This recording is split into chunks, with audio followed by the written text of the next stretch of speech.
What the hell are you doing in my house? I screamed with all the strength my lungs could muster.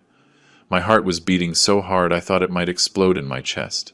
Before me, kneeling near the door of my own house, were my son Daniel and his wife Jessica with tools in their hands trying to force the lock. A huge moving truck was parked right in front of my garden. The back door was open with some of my furniture already loaded inside. "Dad, were you not supposed to be traveling for 2 weeks?" Daniel went completely pale as if he had seen a ghost.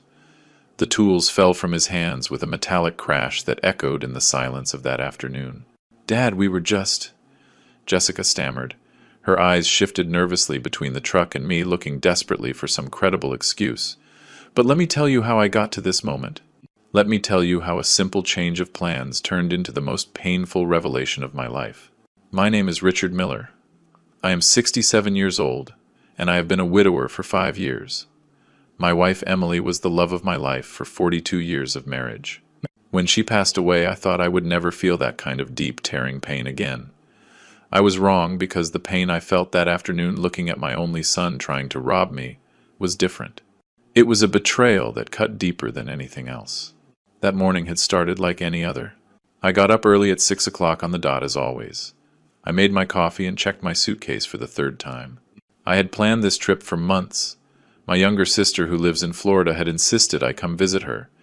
"Richard, you need to get out of that house. You need to distract yourself. Do something different." She told me on the phone every week, and she was right. Since Emily died, I had barely left the house. This house we built together, where we raised Daniel, where we celebrated birthdays and Christmases, where we lived a whole life. Every corner held a memory. Every room told a story. The taxi arrived promptly at 8 a.m. I took one last look at my house, locked the door, and put the keys in my pocket. Daniel knew I was going on a trip. We had talked about the trip 2 weeks earlier. He had even come to visit me the day before to say goodbye and wish me a good trip. Now I understand that visit had a completely different purpose. The international airport in Chicago was crowded as always. I checked in, went through security, and sat in the waiting room with my favorite book. My flight was scheduled for 11 a.m. But at 10:30, a voice announced over the speakers that our flight had been canceled due to technical problems with the aircraft. They offered to reschedule it for the next day, but something inside me simply said, "Go home." I cannot explain exactly what it was. Maybe a father's intuition. Maybe the instinct of a man who has lived long enough to sense when something is not right. But I decided not to wait. I took my suitcase, left the airport, and called another taxi to return home. The ride back took 40 minutes. I looked out the window, watching the familiar streets of my city pass by, thinking that maybe I could try to take the flight the next day, or maybe it was a sign that I should not travel at all. Emily always said I was very superstitious, but she also believed in signs from destiny. When the taxi turned onto my street, something immediately caught my attention. There was a large truck parked right in front of my house. It was one of those moving trucks you rent by the day. My first reaction was to think that maybe a neighbor was moving, but as I got closer, my stomach turned. The truck was parked exactly in front of my driveway, and the back door was open. I paid the driver and got out of the car with my suitcase, feeling every step way heavier. My legs were trembling slightly. Something was terribly wrong. I could feel it in every fiber of my being. I walked slowly up the driveway, and that was when I saw them. My son Daniel, my only son. The boy I raised, the boy I fed, the boy I held when he had nightmares. He was kneeling in front of my door with a tool in his hand, and beside him his wife Jessica holding a screwdriver. Both were completely focused on forcing the lock of my house.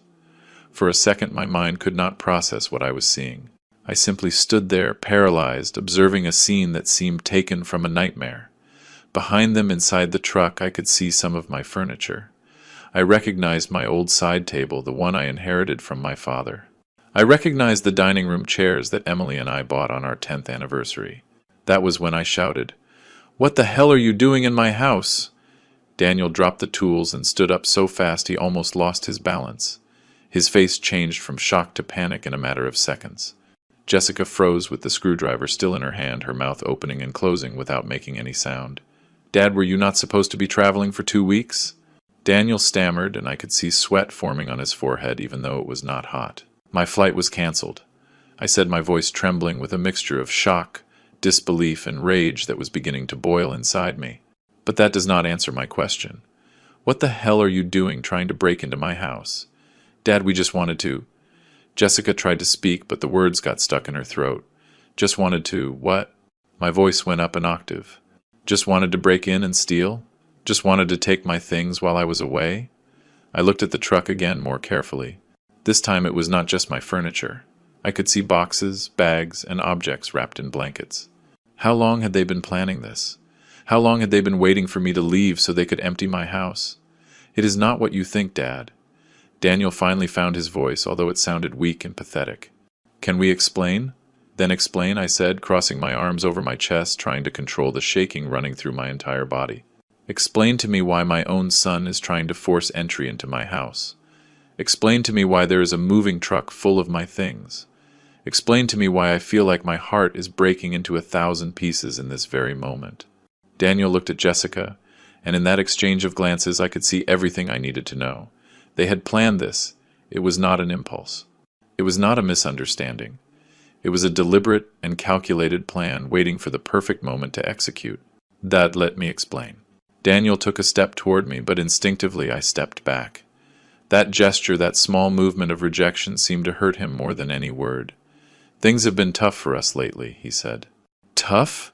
I repeated, my voice loaded with disbelief. And that gives you the right to rob me? We are not robbing you. Jessica finally found her voice, although it sounded defensive, almost aggressive. We are family. We thought you could help us. Help? I let out a bitter laugh that I did not even recognize as mine. Help by emptying my house while I am away without even asking me, without my permission? I walked over to the truck. I needed to see with my own eyes what else they had taken. With every step toward that vehicle, I felt like I was walking toward my own execution. I walked up the ramp and started inspecting the contents. My heart sank with every object I recognized. There was the china set Emily gave me on our 25th anniversary. The antique lamps we bought together in that thrift district 30 years ago. The paintings that hung in the living room, including the one my mother painted before she died. Books, ornaments, even the old radio that belonged to my father. How much? I asked without turning to look at them. My voice was barely a whisper. How much did you think you would get selling my entire life? Dad, please. Daniel's voice sounded broken behind me. I turned to face them, and the tears I had been holding back began to roll down my face. I have a very simple question, Daniel. Just one question, and I want the truth. Is this the first time? The silence that followed was deafening. Daniel could not look me in the eyes. Jessica was biting her lower lip, staring at the ground. Answer me, I demanded, my voice trembling. Is this the first time you have entered my house without my permission? Jessica started, but Daniel interrupted her. No, he finally admitted, and with that single word I felt like the air had been sucked out of my lungs. We have been here before, when you went to the store, when you visited Frank, when you went to your doctor appointments.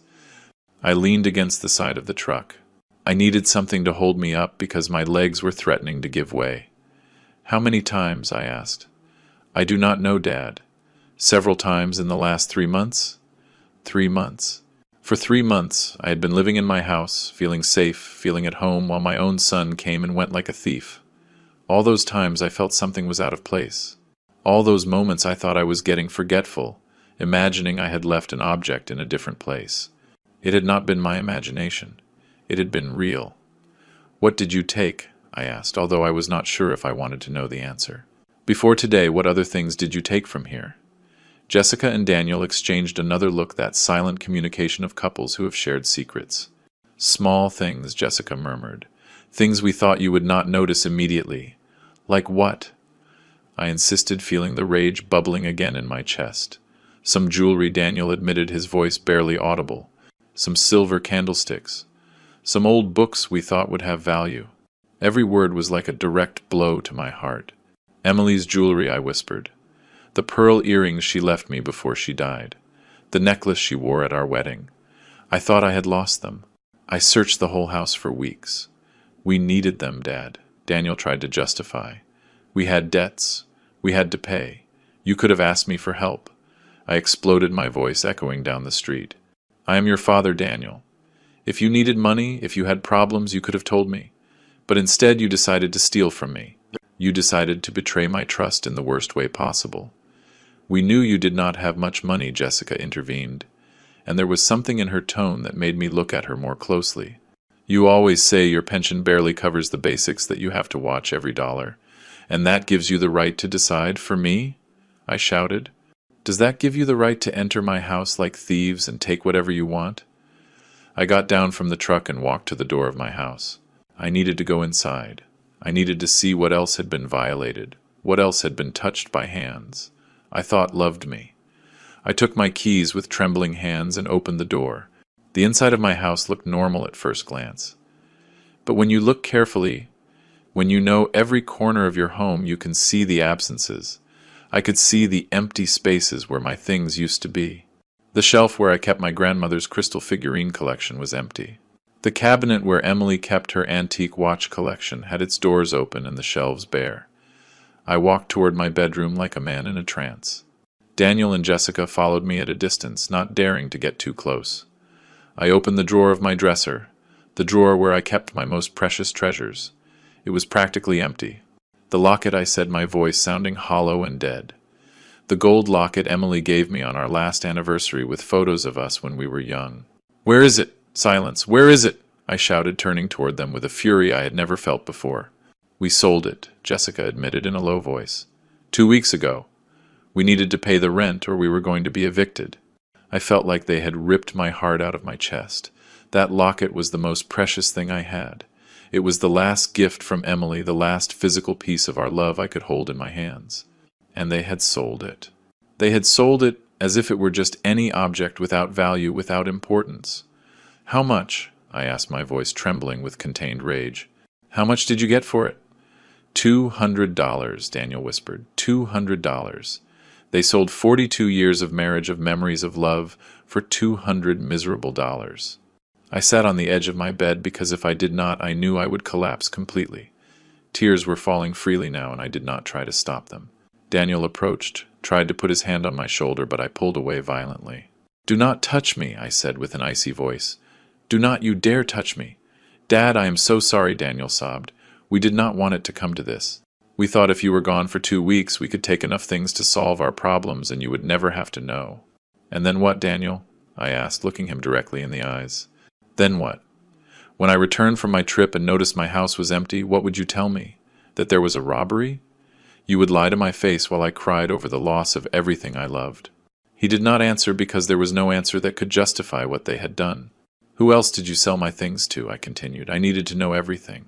I needed to know the full magnitude of this betrayal. Where are Emily's jewels, the watches, the crystal collection from my grandmother? There is a pawn shop on 7th Street, Jessica spoke, her voice small. That is where we took most of the things. Some we sold online in those buy and sell groups. And the money? I asked. On what? You spent the money you got selling my memories? We had debts, Daniel began to explain. The credit card was maxed out. We owed 3 months of rent. The car was about to be repossessed. We had collectors calling every day threatening to sue us. And it never occurred to you to ask me for help? I repeated, feeling disbelief mixing with pain. It never occurred to you to come to me, your father, and tell me the truth? Daniel ran his hands over his face, and I could see he was crying too. But his tears no longer moved me like they used to. I could no longer feel compassion for someone who had violated my trust in such a deep and deliberate way. We were ashamed, he finally admitted. Ashamed to admit we had failed, that we could not handle our own finances, that we were drowning in debt. So you preferred to become thieves? I said bitterly. You preferred to steal from a 67-year-old widower who lives alone on his pension? That was the best solution you could come up with? You are not just an old man. Jessica intervened, and there was something in her tone that made me look at her more closely. You own this house, a big house in a good neighborhood. You are worth a lot more than you think, Richard. Something in the way she said this froze my blood. What do you mean by that? Jessica looked at Daniel, seeking permission or support. He shook his head slightly, but she seemed to ignore him. This house is worth at least $300,000, Jessica said, her words falling like stones in the silence of the room. Probably more. And you live here alone in this huge house with all these empty rooms while we can barely pay for a 1-bedroom apartment in the worst neighborhood in the city. There was the full truth finally exposed. It was not just about debts. It was about resentment. It was about greed. So you thought I did not deserve to live in my own house? I said slowly, processing the magnitude of what I was hearing. You thought I had too much and you too little. It is not fair, Jessica raised her voice, all pretense of regret disappearing from her face. We work 60 hours a week and we can barely survive while you sit here alone in this mansion. This is not a mansion, I replied with a trembling voice. It is the home Emily and I built with 40 years of hard work. It is the house we paid for with every dollar we earned, sacrificing vacations, luxuries, everything you can imagine. This house is full of memories of a lifetime. Memories do not pay the bills, Jessica replied coldly. Jessica, shut up, Daniel finally exploded. Shut your mouth for once. But it was already too late. She had already said too much. The complete plan was now exposed before me in all its horrible clarity. They did not just want to steal my belongings. They wanted to steal my home, the only place in the world where I felt safe, where I could still feel Emily's presence. Get out, I said with a quiet but firm voice. Get out of my house right now. Dad, please let me explain, Daniel tried to approach again. There is nothing to explain, I interrupted him. I want you out of my house immediately, and I want you to return everything that is in that truck. Now. We cannot do that now, Jessica said coldly. Some of those things we already sold. They do not exist anymore. Then you are going to pay me for them, I said, surprising myself with the firmness in my voice. You are going to pay me every cent of the value of everything you stole, or I am going to call the police. You are going to call the police on your own son? Jessica laughed. Do not be ridiculous. You are too weak to do that. Test me, I looked her directly in the eyes, and something in my expression must have scared her because she took a step back.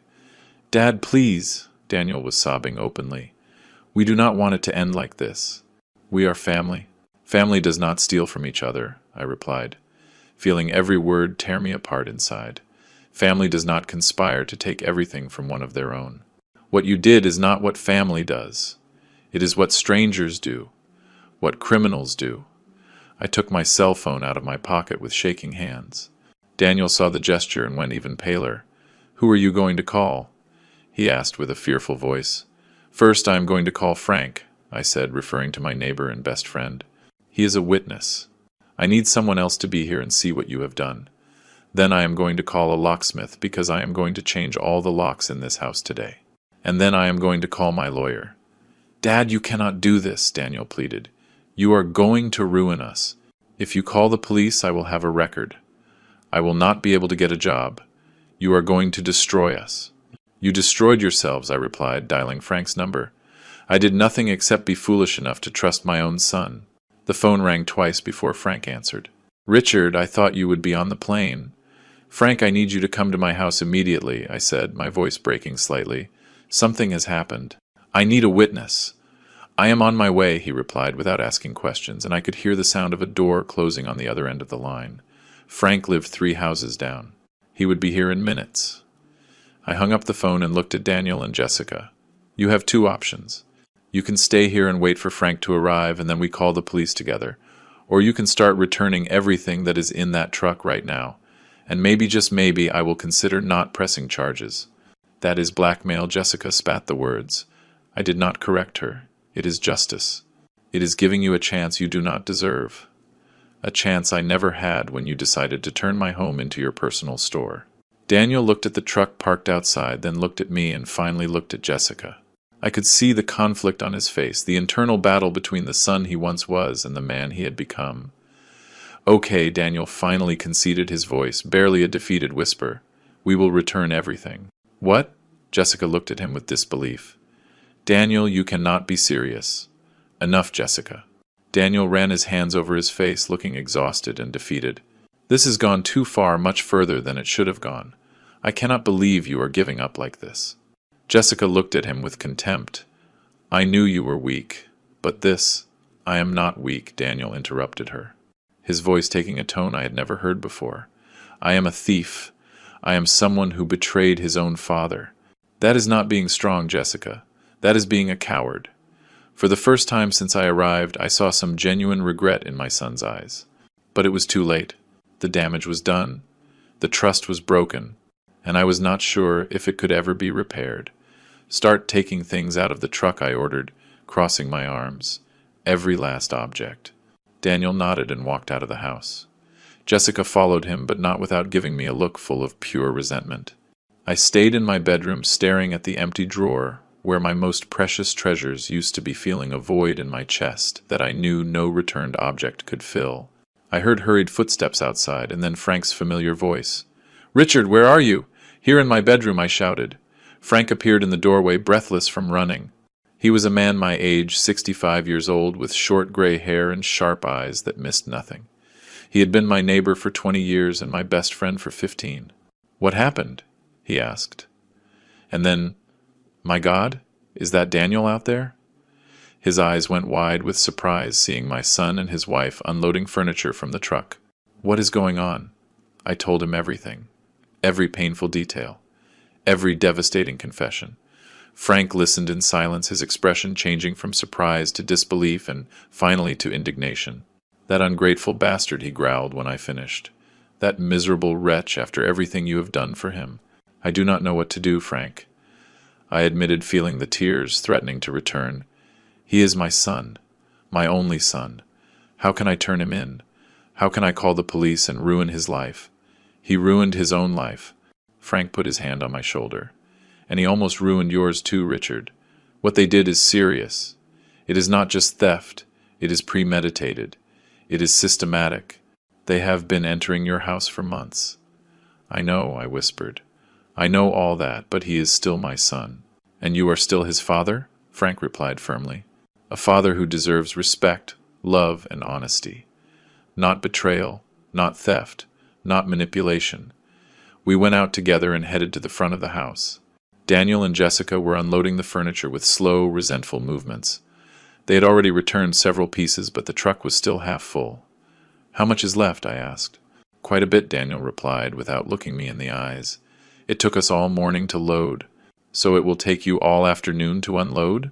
I said without a trace of sympathy. "I want everything back in its exact place.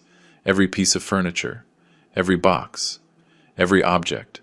Frank stayed with me, a silent and supportive presence. We watched as Daniel and Jessica worked, sweating under the afternoon sun. Neighbors began to come out, curious about the truck and the unusual activity. I could see the looks, the whispered conversations, the speculation. Mrs. Garcia from next door approached cautiously. "Richard, is everything okay? I thought you were traveling." "The trip was canceled," I replied briefly, not wanting to go into details. "Oh, what a shame. Well, if you need anything." She left the offer floating in the air before walking away, clearly sensing there was more to the story, but not daring to ask directly. 2 hours passed. The sun was beginning to set on the horizon when the truck finally emptied. I went into the house to inspect with Frank, following closely behind. The furniture was back, but everything looked different. It was no longer my safe sanctuary. Now it was a place that had been violated, invaded, desecrated. "Many things are still missing," I said, looking at the empty spaces that still remained. "The jewelry, the watches, the locket, the crystal collection. We sold them," Daniel admitted, entering behind us. "We cannot return them because we do not have them anymore." "Then you are going to give me a list," I said with a firm voice. "A complete list of everything you sold. Where you sold it, when and for how much. And you are going to pay me the real value of every object, not the misery you probably got at the pawn shop." "We do not have that money," Jessica protested. "We told you we are bankrupt." "Then you will get the money," I replied coldly. "You will get extra jobs, you will do whatever is necessary. But you will pay me every cent." "And if we cannot?" Jessica challenged me. "Then I will press charges," I said simply. "I have a witness now," I pointed to Frank. "I have evidence of attempted burglary. I have your confession recorded." I held up my cell phone and watched as both of them went pale when they realized I had been recording the entire conversation since Frank arrived. "That is a trap," Jessica accused. No, Frank intervened with an icy voice. "That is intelligence. It is protecting yourself from people who clearly have no scruples." Daniel slumped onto the sofa, looking completely defeated. "How much time do we have?" "You have a month," I decided in the moment. 1 month to get the money and return the value of everything you stole, or I will go to the police with everything I have." 1 month is not enough," Jessica protested. "The debts we have total more than $15,000, and that is without counting what we owe you." "That is not my problem," I said, and every word hurt because I knew I was closing a door possibly forever. "You had 3 months to rob me. You have a month to compensate me. You are cruel, Jessica spat the words. I did not correct her. I am just I, replied. Something you clearly do not understand. I took my phone again and dialed another number. This time it was the locksmith, John Smith, whom I had used before when I lost my keys a few years ago. Hello, this is Richard Miller. I need to change all the locks in my house. All of them. Can you come today? It is urgent. The locksmith said he could be there in an hour. I hung up and looked at Daniel and Jessica. You have an hour before the locksmith arrives, I said. After that you will never be able to enter this house again without my explicit permission. Dad, please, Daniel stood up, approaching me with hands outstretched in supplication. Do not do this. I am still your son. A son who robbed me, I replied, feeling my heart break with every word. A son who conspired to take my home from me. A son who sold my deceased wife's last gift for $200 miserable. I was desperate, Daniel sobbed. I did not know what else to do. You could have asked me for help, I repeated for the umpteenth time. Could you have come to me with the truth? Yes, I do not have much money, but I would have sold some things myself. I would have gotten a loan. I would have done something, but you took that option away from me. You took away my right to decide about my own life, about my own belongings. I am sorry, Dad. Daniel was weeping openly now. I am so sorry. I do not know what I was thinking. You were thinking about yourself, I said with sadness. Only about yourself. Frank took me gently by the arm. Richard, why do you not sit down? You have had a terrible day. I sat down suddenly feeling exhausted. All the weight of the day, of the shock, of the betrayal. It fell on me like a giant wave. I sat on my favorite sofa, the one Emily and I had bought together so many years ago, and closed my eyes. I heard Frank talking to Daniel and Jessica in a low but firm voice, making it clear he would stay there until they left. I heard the sound of traffic outside, the birds singing in the garden trees, all those everyday sounds that suddenly seemed to belong to another life, to another world where my son was not a thief. When I opened my eyes, the locksmith had already arrived. He was a middle-aged man named John who had worked on my house before. He greeted me with a kind smile that faded when he saw my expression and the tense atmosphere in the room. Mr. Richard, you said it was urgent, he commented, looking cautiously at Daniel and Jessica, who were sitting in silence on the other side of the room. Yes, I need you to change all the locks, I confirmed, getting up with effort. The front door, the back door, the garage door, all of them. All of them? John asked, surprised. That will cost around $400 with labor. It does not matter, I said without hesitating. Do it. I saw Daniel flinch at the mention of money. $400 I would have to spend, because I could no longer trust my own son. $400 to feel safe in my own home.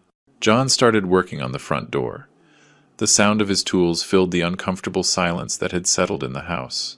Frank made coffee in the kitchen without asking permission, and brought me a cup with 2 teaspoons of sugar, exactly how I liked it. Drink, he ordered gently. You have had a tremendous shock. I took the cup with shaking hands and drank. The hot liquid comforted me a little, although nothing could really warm the cold I felt in my heart.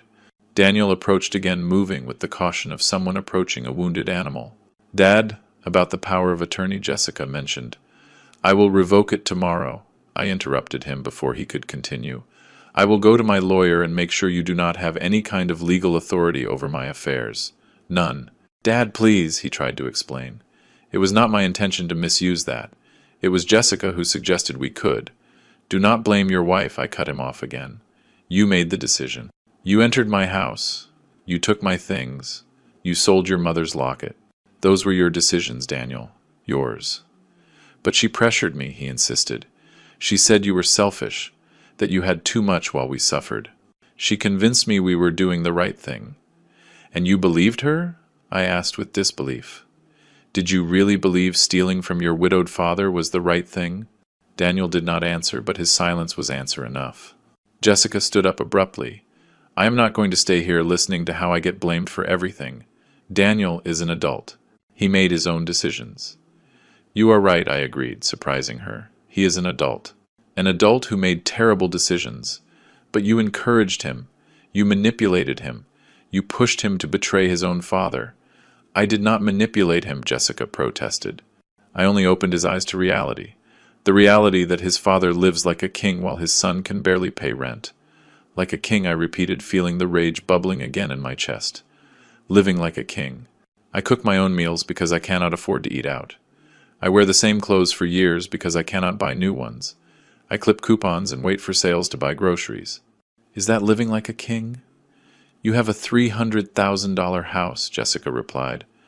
A house I paid for over 30 years with the sweat of my brow, and my wife's, I replied with a trembling voice. A house I do not plan to sell or mortgage because it is the only thing I have left of my life with Emily. It is my home, my sanctuary, my refuge. It is a wasted investment, Jessica said coldly. For you, maybe, I said. For me, it is my life. John finished with the first lock and started on the back door. Every sound of his work was like a nail in the coffin. Every new lock was another barrier between us. What happens now? Daniel asked with a small voice. Are you simply going to cut us out of your life? I do not know, I admitted honestly. I need time. I need space. I need to process all of this. Time until when? He insisted. A week? A month? A year? I do not know, Daniel, I repeated, feeling the weariness down to my bones. I do not have the answers right now. I just know I cannot look at you without feeling this betrayal eating me up inside. We are your family, he said desperately. And you treated me worse than a stranger, I replied. You treated me like a target, like a source of easy money, not like a father, not like a person. Frank reappeared with more coffee. This time he also brought me water. Richard, do you want them to leave? I can ask them to wait outside while the locksmith finishes. I looked at Daniel and Jessica. My son looked destroyed with red and swollen eyes from crying so much. Jessica looked resentful but defeated, knowing she had lost this battle. Part of me wanted to kick them out immediately, never see them again. But another part, the part that was still a father despite everything, wanted to hug him and tell him everything would be okay. But I could not do that. Not yet. Maybe never. They can stay until the locksmith finishes, I decided. But afterwards I want them to leave and not come back without calling first.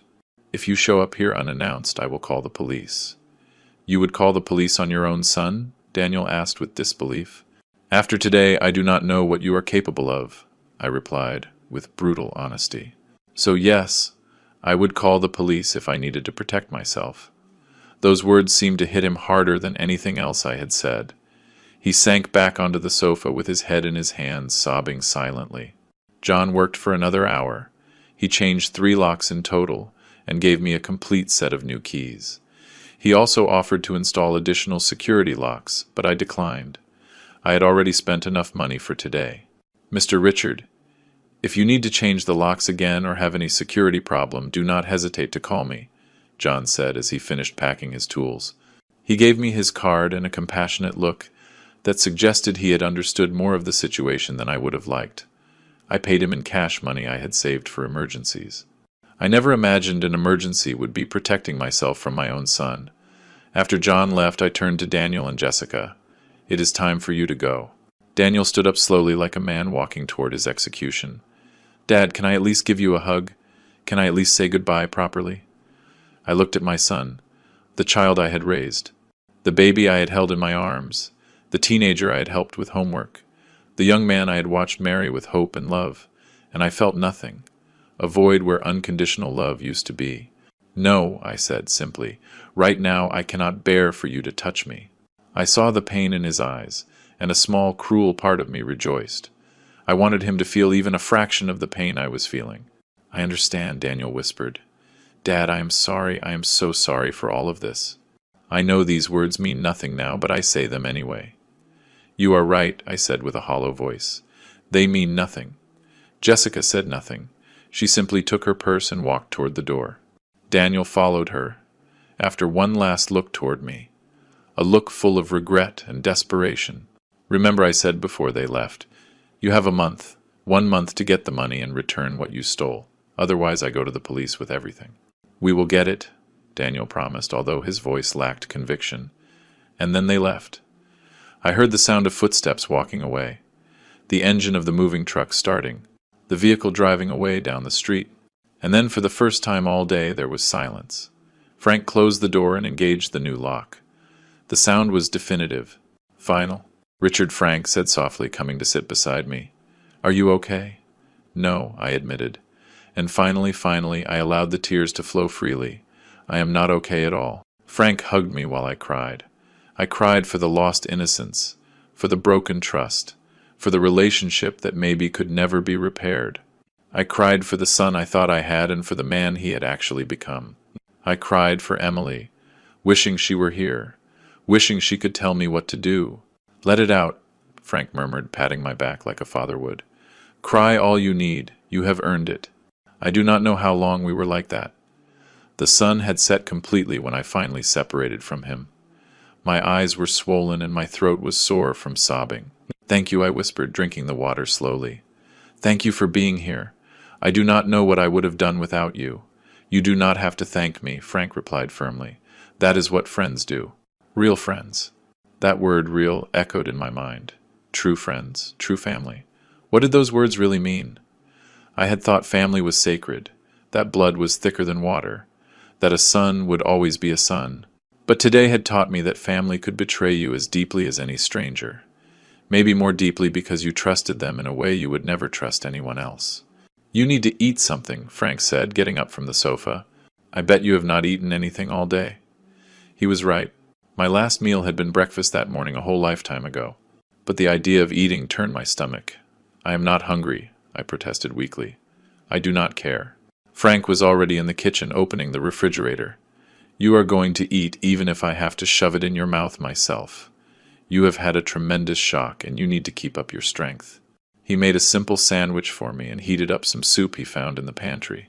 He forced me to eat while he sat across from me watching me like a hawk. Every bite was hard to swallow, but I did it because I knew he was right. I needed to keep my strength for what was coming next. What is the plan now? Frank asked when I finished eating. Tomorrow I am going to see my lawyer, I said, having thought about this for the last few minutes. I need to revoke that power of attorney immediately. Then I need to make a complete inventory of everything that was stolen and estimate the real value. Can I help you with that? Frank offered. I have a good memory for details. I remember many of the things you had. Thank you, I said, feeling a wave of gratitude for this man who had shown up without asking questions, who had stayed by my side throughout this horrible day. I also need to decide if I am really going to press charges if they cannot pay me. Do you have doubts? Frank asked, surprised. It is my son, Frank, I sighed. I know what he did. I know he has no excuse, but he is still my son. How do I send my own son to jail? You would not be sending him, Frank replied gently but firmly. He sent himself with his actions. You are just protecting your rights, your property, your safety. I know that in my head, I admitted. But my heart says he is my baby, the child I raised, that I fed, that I took care of when he was sick. That child grew up, Richard, Frank said softly. And the man he became made decisions that have consequences. You cannot protect him from the consequences of his own actions forever, Richard. Sometimes love means letting people face what they have done. His words made sense, but that did not make them easier to accept. Frank stayed with me until very late that night. We went through every room of the house together, taking notes on what had been returned and what was still missing. The list of lost items was devastating. Emily's jewelry valued at least $5,000. My antique watches, which had been appraised at $3,000 a few years ago. My grandmother's crystal collection, irreplaceable, but probably worth around $2,000. And the locket. My precious locket, which was priceless to me, but they had sold for a measly $200. They are looking at a debt of at least $15,000. Frank calculated, reviewing our notes. And that is being conservative with the estimates. Some of these things could be worth much more. They will never have that money, I said with certainty. They already said they have debts of $15,000. How are they going to get another $15,000 in a month? Then you go to the police. Frank said simply, as if it were the most obvious thing in the world. Then I go to the police, I repeated, testing the words in my mouth. They were strange, wrong, as if I were speaking in a foreign language. That night, after Frank finally went home, I stayed awake for hours. The house seemed different. Every creak made me jump. Every shadow seemed threatening. This place that had been my sanctuary for decades now seemed like a violated and unsafe space. I got up and checked all the locks 3 times, then 4 times, then 5. I knew it was irrational, that the locks were new and safe, that Daniel and Jessica no longer had the keys. But I could not stop. The fear had settled in my bones in a way I could not shake. Finally, around 3 a.m., I fell asleep on the sofa with all the lights on, unable to bear the idea of sleeping in my bedroom, where much of the confrontation had taken place. I woke up with the sun coming through the windows, and my body aching from sleeping in an uncomfortable position. For a blessed moment, I did not remember anything. Then everything came back at once, like a cold wave, and I had to breathe deeply several times not to start crying again. I forced myself to get up, to make coffee, to follow a normal routine, although nothing was normal. I called my lawyer, Mr. Miller, as soon as he opened his office at 9 a.m. "Mr. Richard Miller, what a surprise," he said, with his friendliest and most professional voice. "How can I help you?" "I need an urgent consultation," I said, trying to keep my voice steady. "I need to revoke a power of attorney and possibly discuss filing criminal charges." There was a pause on the other end of the line. "Criminal charges? Is everything okay?" "No," I admitted. "Nothing is okay, but I prefer to discuss it in person. I can see you this afternoon at 2. Does that work for you?" "Perfect," I agreed. "I will be there." I passed the next few hours preparing for the meeting. I organized all my notes. The recording of the confrontation with Daniel and Jessica. The photos I had taken of the moving truck and the objects being returned. Frank was right about being meticulous with documentation. If this was going to end with the police, I needed solid evidence. At 1 o'clock, I dressed in my best suit, one that Emily always said made me look powerful and elegant. I needed to feel powerful today. I needed to feel that I still had control over something in my life. Mr. Miller's office was downtown in an old but well-maintained building. I had known him for years. He had handled the sale of our first house. He had helped with Emily's will. He had been a constant presence in the important legal moments of my life. His secretary showed me in immediately. Miller got up from his desk when I entered, and his worried expression told me that something in my appearance revealed the trauma I had experienced. "Mr. Richard, please take a seat," he said, pointing to a comfortable chair in front of his desk. Are you okay?" "I am not okay," I said honestly, sitting down. "I am not okay, but I need your help to solve this." And then I told him everything, every painful detail of that horrible day. Miller listened without interrupting, taking occasional notes, his expression becoming more serious with every revelation. "This is serious, Mr. Richard," he said when I finished. "Very serious. We are talking about theft, possible forgery of documents, conspiracy. Your son could face years in prison." "I know," I whispered. "That is why I am so devastated." "I understand your conflict," Miller said with compassion. "He is your son, but you also need to protect yourself. First, let us revoke that power of attorney immediately. I can prepare the documents today." "Thank you," I said with relief. "Second, we need to decide on the criminal charges," he continued. "You have solid evidence, the recording, the testimony of your neighbor. The facts are clear, but once you press charges, there is no turning back. The legal process will run its course." I gave them a month, I explained. 1 month to return the value of what they stole. Miller nodded thoughtfully, clasping his hands on his desk. 1 month is reasonable considering the circumstances, but we need to formalize this. It cannot just be a verbal agreement. We need a legal document that clearly establishes the terms. "What kind of document?" I asked, relieved to have someone who knew how to handle this professionally. "I will prepare a restitution agreement," Miller explained. "In it we will detail every stolen object, its estimated value, and the total amount they must return. We will also include a specific deadline, 30 days from signing, and the consequences if they do not comply, which would be the immediate filing of criminal charges."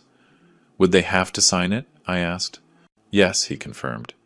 "And would we need them to do it in front of a notary? That makes it legally binding. If they do not sign well, that in itself would be an admission that they know they did something wrong and are not willing to amend it." "And if they sign but do not pay?" My voice trembled slightly. "Then you have a legal document proving they admitted to the theft and agreed to restitution," Miller said firmly. "That makes filing a complaint much simpler. Basically, they would be condemning themselves." I nodded slowly, processing everything. "How long will it take you to prepare this document?" "I can have it ready tomorrow morning," he replied. "I will also include a clause prohibiting any unsolicited contact with you or entry to your property without your explicit written consent. Basically a civil restraining order." "Thank you, Gilberto," I said, feeling for the first time since yesterday that someone was on my side protecting me. I kept his name Gilberto in my head, but addressed him as Mr. Miller professionally. I do not know what I would do without your help. That is what I am here for, he replied with a kind smile. Now let us talk about the power of attorney. Do you have the original document? I took the document out of my bag. I had kept it in my safe at home along with other important papers. Miller reviewed it carefully, frowning as he read.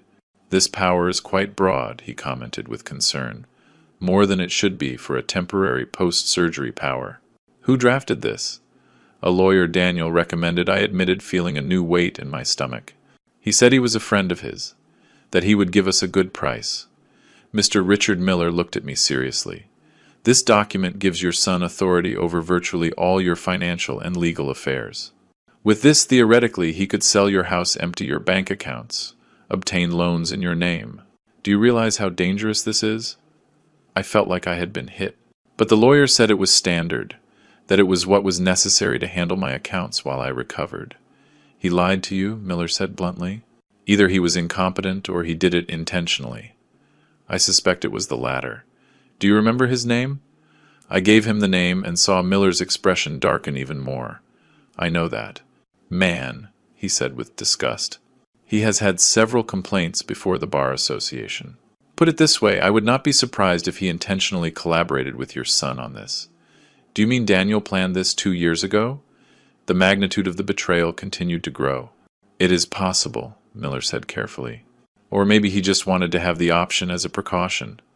Either way, this power of attorney should have been revoked a long time ago. The fact that your son never suggested this is telling. I left Miller's office 2 hours later with a clear plan, but with an even heavier heart. The power of attorney would be officially revoked the next day. The restitution agreement would be ready in 48 hours. And if Daniel and Jessica did not comply, I would have everything needed to press charges that could send them to prison. When I got home, I found Frank waiting for me in his garden.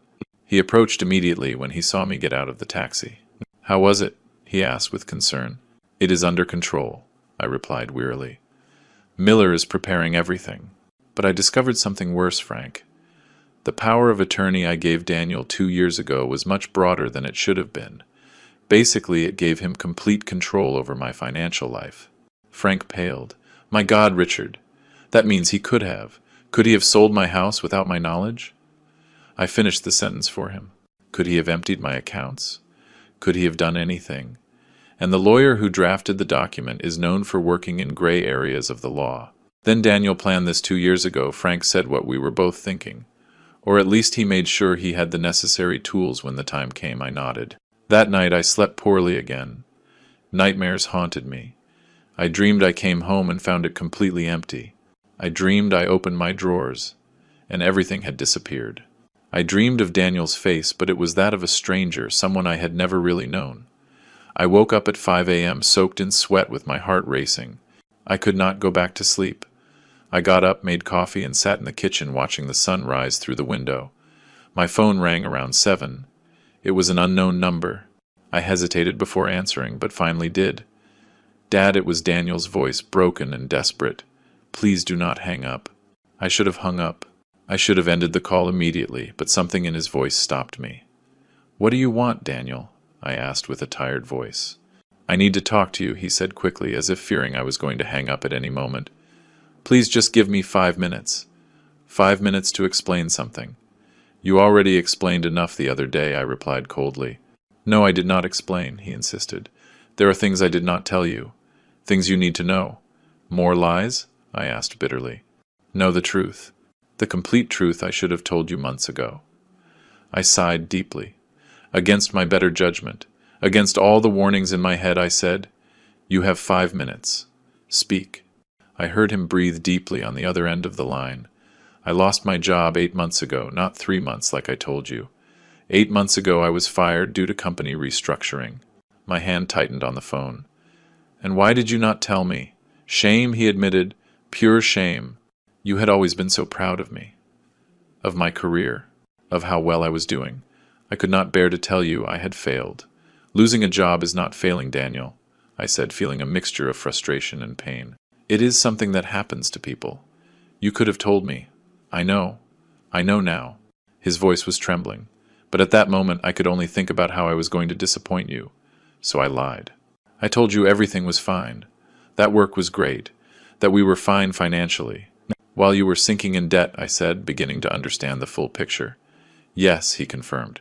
We used credit cards to maintain an appearance of normality, to pay rent, to buy food, so it seemed like everything was fine when I came to visit you.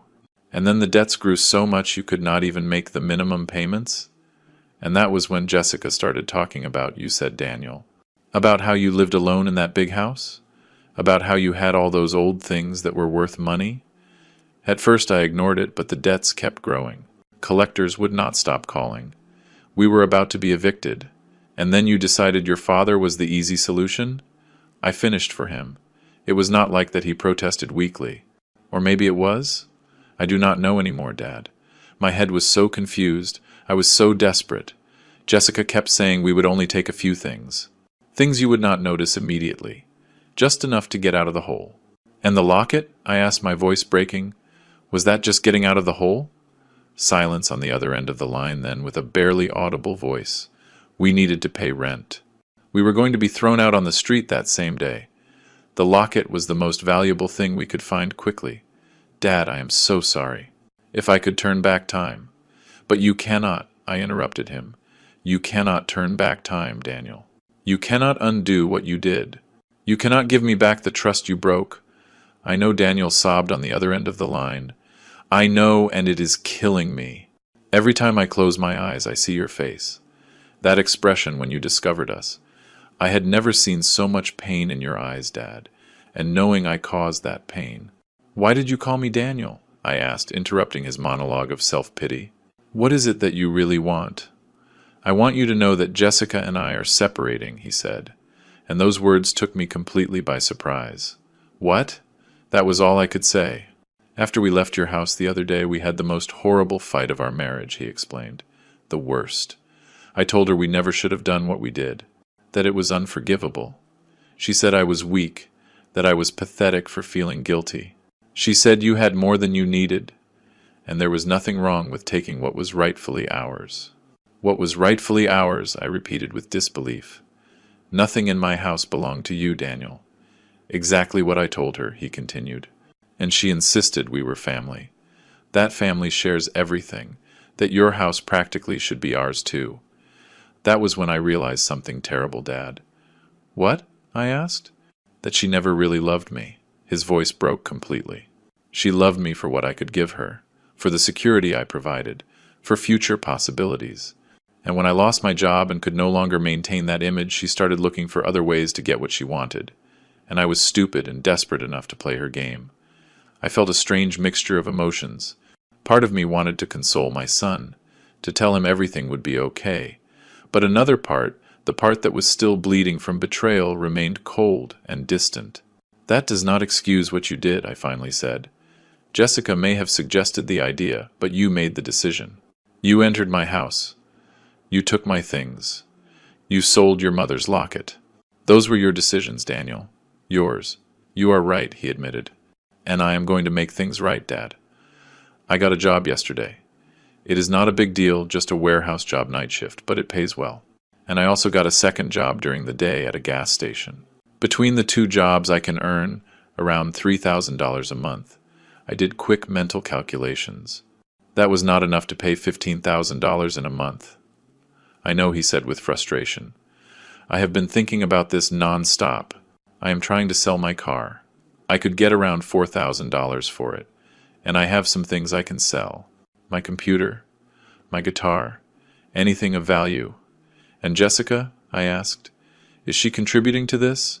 She left, he said simply. She packed her bags last night and went to live with her sister. She said if I was stupid enough to ruin our lives for a selfish old man, then she did not want to be part of that. The phrase selfish old man hit me like a slap. That was how she saw me. That was probably how she had seen me for years, only I had been too blind to notice. So you are alone? I observed. Yes, he confirmed. But maybe that is what I need. Maybe I have needed to be alone for a long time to discover who I really am, without someone else telling me what to think or what to do.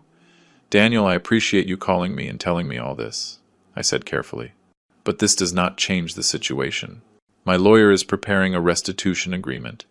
You will have to sign it in front of a notary, and if you cannot pay the full amount in a month, I will have to press charges. I understand, he said with a resigned voice. And I accept it. Whatever you do, Dad, I accept it. I deserve whatever you decide to do. It is not about what you deserve, I replied, feeling the tiredness in every word. It is about protecting myself, about making sure this never happens again. It will never happen again, he promised vehemently. I swear on Mom's memory that I will never do something like this again. The mention of Emily went through me like a knife. Do not swear on your mother, I said with a trembling voice. Do not bring her name into this. She would be devastated if she knew what you did. I know, Daniel sobbed, and that is what hurts me the most, knowing I not only disappointed my father but also my mother's memory. We ended the call shortly after. There was not much else to say. Daniel promised to be available to sign the agreement when it was ready. I promised him nothing. I could not promise forgiveness. I could not promise a repaired relationship. I could only promise that I would think about everything he had said. 2 days later, Miller called me to say the agreement was ready. Daniel came to his office that afternoon looking gaunt and exhausted. He had dark circles under his eyes like he had not slept in days. He had lost weight. His clothes fit him loosely. "Hello, Dad," he said when he saw me. His voice was barely a whisper. "Daniel," I replied with a brief nod. Miller had us sit down and explain the terms of the agreement. Daniel listened in silence, nodding occasionally. When Miller finished, Daniel signed without asking questions, without trying to negotiate. His signature trembled slightly on the paper. "I understand I probably will not be able to pay everything in a month," he said after signing. "But I want you to know I am going to try with everything I have. And if I cannot, I will accept the consequences. I am not going to run. I am not going to hide. I will face what I did." I nodded, not trusting my voice to speak. Seeing him like that, so broken and defeated, broke my heart. Despite everything, he was still my son. That part would never change, no matter what he had done. The following weeks were the hardest of my life. Every day I woke up feeling the weight of the decision I would have to make. Daniel called me weekly to report his progress. He had sold his car for $4,000. He had sold his computer, his guitar, his television, everything of value he had. He had gotten a third job on weekends. He was working almost 80 hours a week, barely sleeping. "I have managed to gather $8,000, he informed me in the third week. "I know it is not enough, but I am trying, Dad. I promise you I am trying." Frank came to visit me every day. He brought food, forced me to go for walks, kept me sane. One afternoon while we drank tea in my living room, he asked me the question I had been avoiding. "What are you going to do when the month is up?" he asked directly. "I do not know," I admitted. "Honestly, I do not know, Frank. I see how hard he is working. I see he is truly sorry. But that does not change what he did." "No, it does not change it," Frank agreed. "But you have to decide what is more important to you, justice or family." "Why can I not have both?" I asked with frustration. "Maybe you can," Frank observed thoughtfully, "but probably not in the way you expect. Justice does not always come from courts, Richard. Sometimes it comes in other forms." His words gave me a lot to think about. I spent nights awake, struggling with my conscience. I thought about Emily, about what she would advise me to do. She had always been softer than me, more forgiving, but she had also been firm with boundaries and consequences. 1 week before the deadline expired, Daniel appeared at my door. He had called first, asking permission to visit me. When I opened the door, I almost did not recognize him. He had lost at least 30 pounds.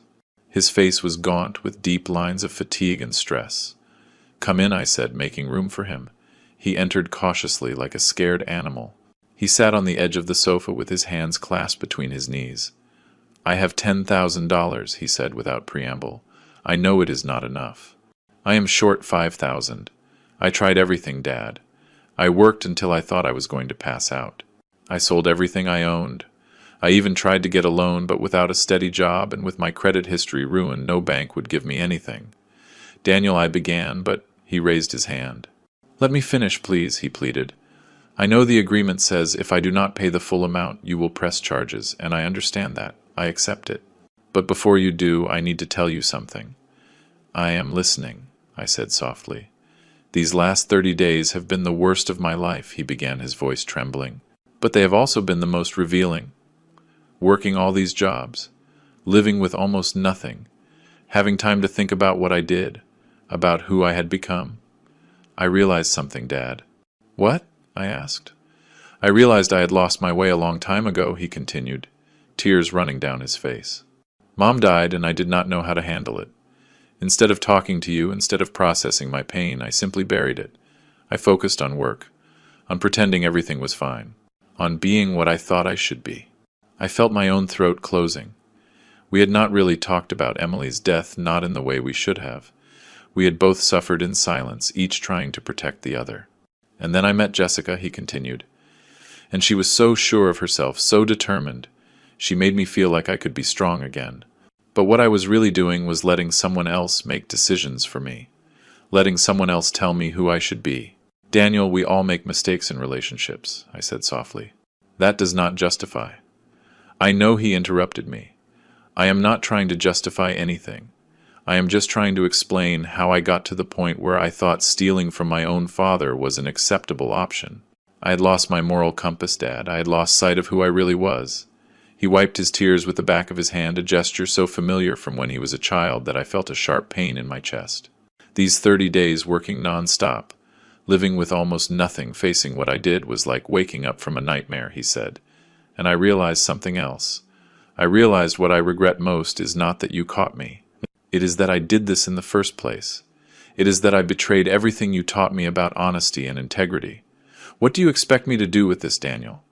I asked, my voice breaking. What do you expect me to say? Nothing, he replied, surprising me. I do not expect your forgiveness. I do not expect you to forget what I did. I just wanted you to know that these 30 days changed my life. They taught me who I never want to be again.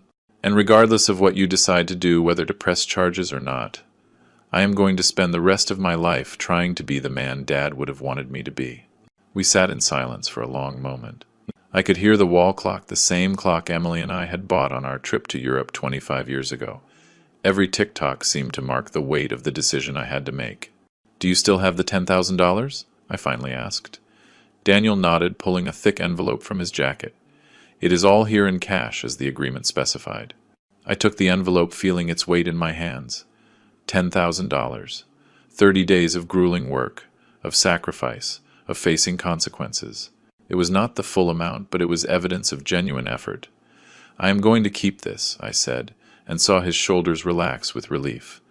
But I am not going to press charges, not yet. What? His voice was full of cautious hope. Listen to me carefully, Daniel, I said firmly.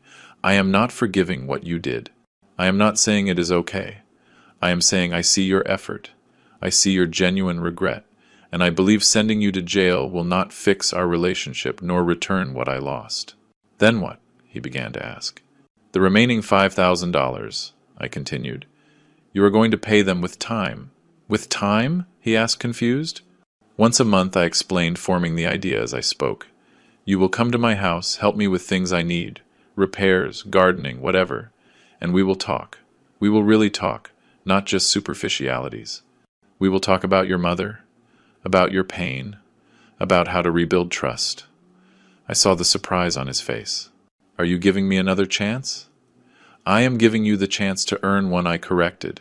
But understand this clearly. The locks stay changed. You will never have keys to this house again. If you want to visit me, you will call first. If I need help, I will call you.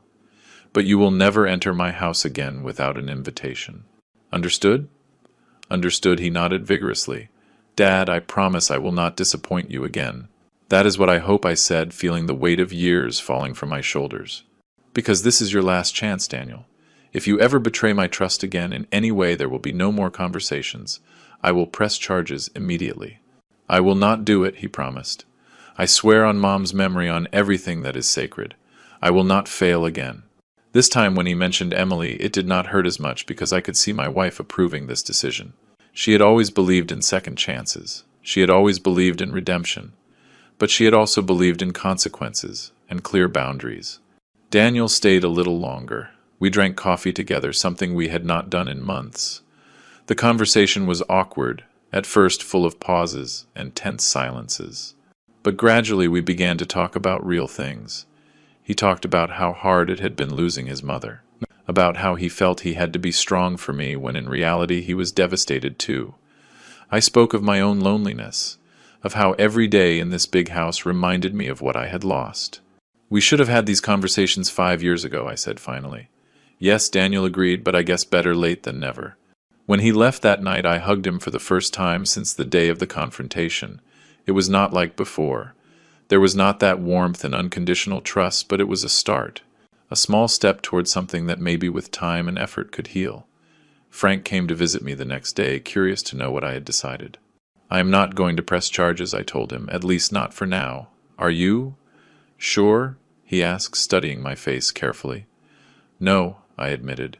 "Honestly, I am not sure of anything, but I am sure sending my son to jail will not return what I lost. It will not return Emily's locket. It will not return the trust. It will just add more pain to an already painful situation." "You are stronger than you think," Frank said, taking my hand. "And wiser."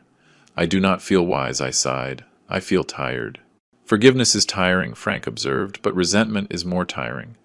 And resentment lasts longer." He was right, as always. In the weeks that followed, Daniel kept his word. He called before every visit. He came once a week to help with household chores. He fixed the garden fence that had been broken for months. He cleaned the gutters. He painted the guest room that had needed a fresh coat of paint for years. And we talked. We talked about Emily, about the good times and the hard times. We talked about his childhood, about the memories we shared. Slowly, very slowly, we began to rebuild something. It was not what we had before that was lost forever. But it was something new, something built on honesty and clear boundaries instead of assumptions and blind trust. Months later, while sitting in my living room on a quiet afternoon, I realized the house felt different. It no longer felt violated or unsafe. It felt like my home, but a home I now protected with greater care. The new locks were not just metal and mechanisms. They were symbols of healthy boundaries, of necessary protection. I thought about everything I had lost. Emily's jewelry, my watches, the precious locket. I would never get them back. That pain would remain forever. But I had also gained something. I had gained knowledge of my own strength. I had learned that love does not mean allowing yourself to be hurt. I had learned that forgiving does not mean forgetting or pretending nothing happened. I got up and walked to the front door, running my hand over the new lock. I remembered the words Frank had said months ago, words that now resonated with deep truth in my heart. "Not every closed door is resentment," I whispered to myself. "Some are protection." I closed my eyes and could feel Emily's presence around me in every corner of this house we built together, and I knew with a deep certainty that she would be proud of me. Not necessarily for forgiving our son, but for protecting myself first, for establishing boundaries, for knowing that true love includes respect, and that respect requires boundaries. Outside, the sun was beginning to set, painting the sky with shades of orange and pink. It was the end of a day, but also the beginning of something new, a new way of living, maybe more cautious, but also more conscious, stronger, more mine. And for the first time in a long time, I felt at peace. 3 years later, Daniel and I have a different relationship, but a solid one. He has never had keys to my house again, but he has not asked for them either. He has rebuilt his life slowly, found a steady job, moved into a small but decent apartment. He never remarried. Every month he keeps his promise. He comes, helps, we talk. Sometimes they are difficult conversations. Sometimes they are moments of genuine connection, but they are real, honest, built on a foundation of mutual respect and clear boundaries. Did you enjoy my story? Where are you watching us from? Let us connect in the comments. If you liked the story, you can support me by sending a super thanks, so I can keep bringing more stories like this. I really appreciate your support. I look forward to your comments on the story. In the video, you can see 2 new life stories I highly recommend. There is much more on my channel. I look forward to your comments on the story. In the video, you can see 2 new life stories I highly recommend. There is much more on my channel. Do not forget to subscribe. Until the next life story, with love and respect.